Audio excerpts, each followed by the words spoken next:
Alpine's latest roll of the driver lineup dice could bring Valtteri Bottas back onto the F1 grid in the middle of the 2025 season in place of Franco Colapinto. The race has learned that Alpine's executive advisor Flavio Briatore, who is currently its de facto team principal, has approached Mercedes to discuss the potential availability of its hugely experienced Grand Prix winning reserve driver. While it's understood that discussions between Alpine and Mercedes over Bottas have been very preliminary and have not advanced towards the deal definitely happening, they do suggest that Briatore is considering his driver options, again, amid Alpine's ongoing struggles. Bottas, who was dropped by Sauber at the end of last year, has made no secret of the fact he wants to get back into a full-time F1 race seat. 2026 newcomer Cadillac was previously thought to be his best chance, and talks between the Bottas camp and Cadillac have already begun. But the Alpine possibility offers Bottas another F1 career lifeline that could begin even sooner and run on into 2026. Sources suggest Mercedes would have no problem in letting Bottas go to Alpine to make his F1 return mid-season, especially as Alpine will become a Mercedes customer engine team from the start of next year. Despite dropping Jack Doohan for Colapinto in May, Alpine still hasn't scored a single point with its second car all year. It's got another F1 reserve it could try out in Paul Aron, who it's about to loan to Sauber for 2 Friday practice runs, but who will still get 3 FP1 chances with Alpine too later in the year, so he still seems to be under evaluation. But we understand that if Alpine decides to make another mid-season change, it's more inclined to try an experienced driver, hoping this would give it a better read on what its car can actually do and what its problems are than plugging another rookie would. Briatore's focus is on putting in place the right foundations for a successful 2026 campaign. As a 10-time Grand Prix winner, twice championship runner-up, long-time Mercedes works driver during its heyday, and having started almost 250 Grand Prix, Bottas would make perfect sense for a team that wants firm answers about the strengths and weaknesses of its package. So though another driver swap is just an idea that's in its early stages at the moment, Bottas now tops Alpine's list. Lead driver Pierre Gasly, who has a contract into next year and the new F1 rule cycle, has scored all of Alpine's points so far this year, with Doohan and Colapinto having failed to get into the top 10 at all. That's anchored Alpine to last in the Constructors' Championship, with just Gasly's 11 points to its name. And its nearest rival Sauber is on the best run of form of any midfield team over the last 3 races. It now has 26 points, after both its cars finished in the top 10 at the Austrian Grand Prix. Alpine's therefore at risk of being cut adrift at the bottom, hence Briatore's calls for an urgent turnaround from the team and its drivers. Colapinto was drafted in as Doohan's replacement from the Emilia-Romagna Grand Prix at Imola in mid-May in a bid to lift the second car's competitiveness, but his best result so far has been 13th, where he finished in Monaco in Canada. Colapinto was initially announced as being in the car for a 5-race trial period, which would have ended in Austria. But despite the 5-race trial appearing in Briatore's own quotes in Alpine's press release, Flavio's denied it was ever a firm timescale, and suggested it was more a case that Colapinto was in the car for as long as he was fast, avoiding errors and scoring points. He's only shown hints of hitting any of those 3 targets. In reality, that all means a rolling race-by-race deal right now, and Briatore made clear in Austria that he needs to see more from Colapinto. He piled pressure on both the drivers and team with his comments throughout the weekend, calling Alpine's situation and performances increasingly concerning. But the multiple references to not having 2 drivers in Q3 put Colapinto's contribution in particular under the microscope. Colapinto had a scruffy race in Austria, in which he was hit and spun by Yuki Tsunoda, but also forced championship leader Oscar Piastri onto the grass, for which he was penalised. He ended up 15th. Alpine was banking on getting the version of Colapinto that made such a huge impression in his early races for Williams after it dropped Logan Sargent to make way for him last summer. The car-wrecking errors that also peppered his Williams stint were a concern, but not unexpected given his experience.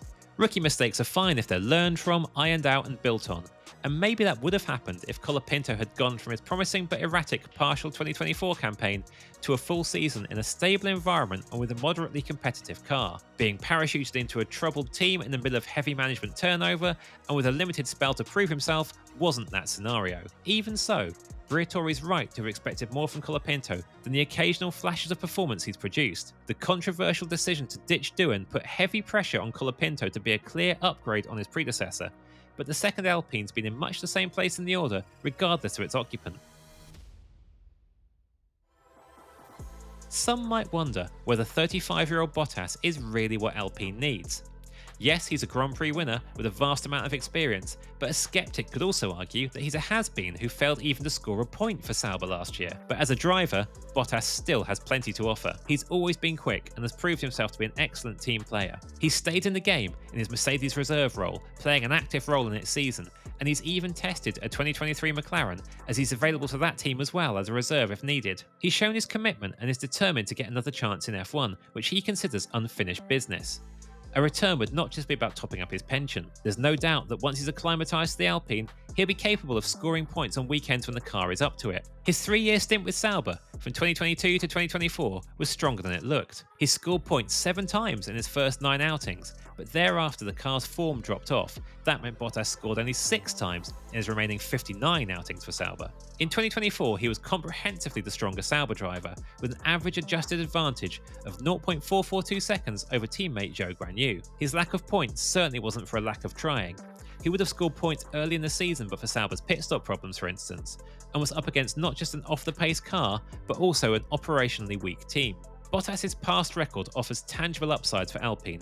He would bring vast knowledge of the Mercedes power unit, and that can only be beneficial as the team adapts to working with its new engine partner next year. His qualifying pace in particular will also help keep Gasly on his toes. After all, Bottas outqualified Lewis Hamilton, then in his pomp, around 1/3 of the time when they were Mercedes teammates. And while Bottas's race performances haven't always lived up to his one-lap form during his career, he's still a dependable enough racer. All those factors in his favour are also why he's such a strong contender at Cadillac, which is his only other realistic option for 2026, where he's also up against Sergio Perez and Zhou Guanyu. The days when Bottas was considered a potential future world champion have long gone, but there's no doubt he would bring Alpine quick results and make a vital contribution off track. You could argue Alpine should have already signed him. After all, they did hold serious talks about a 2025 deal early last summer. That was when it seemed every F1 team was chasing Carlos Sainz, and Bottas was everyone's Sainz fallback, and Alpine's future Mercedes engine deal suddenly made it more appealing. Both sides eventually went cold on each other. Bottas realised Alpine's priority was its in-house option Doohan, and the arrival of Mattia Binotto at Bottas's then team Sauber made him more optimistic about its prospects, though it eventually dropped him for Gabriel Bortoleto anyway. 12 months on, Bottas and Alpine are in different situations, and seem to be exactly what each other needs. Even if Bottas has any concerns about Alpine's current form and off-track upheaval, it surely offers a higher immediate performance level than newcomer Cadillac would in the short term. Alpine's season has been a major disappointment given its promising end to 2024 and how strong its car looked in pre-season testing. But Bahrain, the host of the only pre-season test, flattered Alpine, because apart from Gasly scoring an excellent result when F1 returned to the Sakir circuit for round 4 of the season, it's been extremely hard going. The package is inherently compromised. The car is pretty handy, although it can suffer from understeer in slow speed corners and poor ride quality, as evidenced by an awful performance in Monaco, where Alpine was the only team to be slower than it was in 2024. And its engine issues are well documented, hence Renault disbanding its F1 engine project at the end of the season. So even though this is a car that Gasly can take into Q3 on a good day, Sundays are another story. Down on power, weak on energy harvesting, and with a car that can also be exposed on certain circuits, Alpine needs a lot of stars to align to be competitive over a race distance. It has a very good chance of ending the year with one of the fastest ever cars to finish last in a World Championship. The Austrian Grand Prix was a case in point. Gasly overachieved in qualifying even though he could have started higher on the grid without a spin in Q3, but that didn't matter because he ran as high as 6th early on after an opportunistic opening lap, avoiding the melee sparked by Kimi Antonelli spearing Max Verstappen. Gasly's gallows humour post-race was that it's a shame the races aren't 1 lap long, because it went downhill from there. He lost ground in the opening stint because he was one of the precious few running on softs which faded quickly, but then had a woeful time over the rest of the race, struggling with a car so poor he described it as undrivable. Gasly was convinced something was broken, and there was some minor floor damage discovered post-race, but it didn't seem to explain the extent of the struggle or the terrible tyre management that meant Gasly faded miles from points contention. What's interesting within this is that Gasly didn't exactly keep calm during the race and might have got sucked into a misery spiral. He also qualified poorly in Canada, partly hurt by an unfortunately timed Q1 red flag.